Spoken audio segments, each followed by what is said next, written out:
I make a lot of sourdough bread, and I often end up with a half loaf of bread that I just don't know what to do with. Especially when the loaf is a few days old and starting to dry out, I want to find another use for it. So today, I turned half a loaf of sourdough bread into crispy, crunchy sourdough croutons, which made me actually look forward to this bowl of salad. Here's how I made them. I started by preheating my oven to 400 degrees Fahrenheit. In the time it takes the oven to heat up, I can prepare all of the other ingredients. So while the oven was preheating, I put the bread cut side down and got out my serrated bread knife. I sliced the bread into pieces about 3/4 of an inch thick, ended up with about 8 pieces of varying shapes. Those crusty end pieces are great for croutons. Then I cut all of the slices of bread into sticks, kind of like I was cutting French fries, and then I cut those sticks into little cubes. I tend to like thicker, more substantial croutons, but some people like them smaller, so make your cubes however big you want them to be. If you want extra crispy croutons, you can allow the bread to dry out at this point. Maybe let it dry for a few hours at room temperature, but I just wanted to make these croutons right away. So I moved them to a big bowl that I can toss them with some seasonings, and I added my base seasonings, which are just oil and salt. I put in 2 tablespoons of extra virgin olive oil,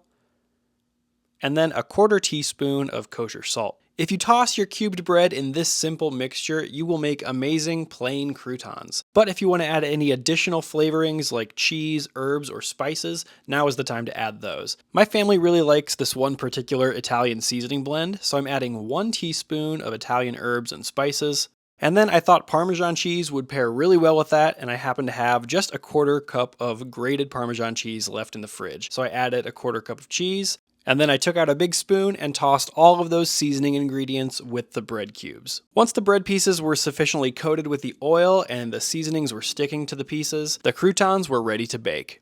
You can bake croutons in any kind of flat baking vessel or baking dish. I got out a 9 by 13 inch metal sheet pan. I dumped the bread cubes right on top of the pan and then tried to arrange them on the pan as well as I could into a single layer. It's okay if the bread pieces are bumping up into each other, but the less they touch in the oven, the crispier they will bake. Speaking of baking, my oven was ready to go, so I popped these into the middle rack of my oven and baked at 400 degrees Fahrenheit for exactly 20 minutes.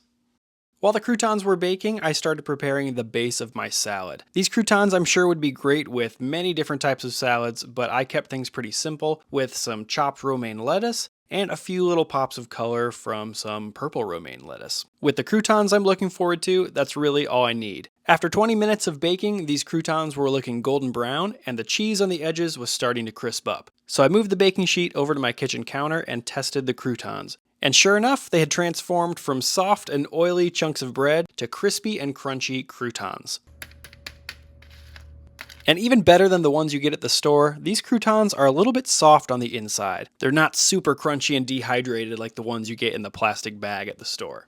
I think the mixture of crunchy outside and a slightly soft interior brings a great texture to the salad. So I proceeded to load my salad up with the best croutons I could find on the sheet pan, and they made this salad look pretty appetizing. A little drizzle of extra virgin olive oil, and a few extra drizzles of balsamic vinegar, and I was ready to eat. If you've never made your own croutons with your own homemade sourdough bread, I highly recommend giving it a try. These were crispy, crunchy, and an amazing addition to my salad. If you didn't know, I'm making 52 different sourdough recipes in my 52 Weeks of Sourdough project, so go to grantbakes.com/52 to see all of those recipes that I've been making, and I'll see you in the next video.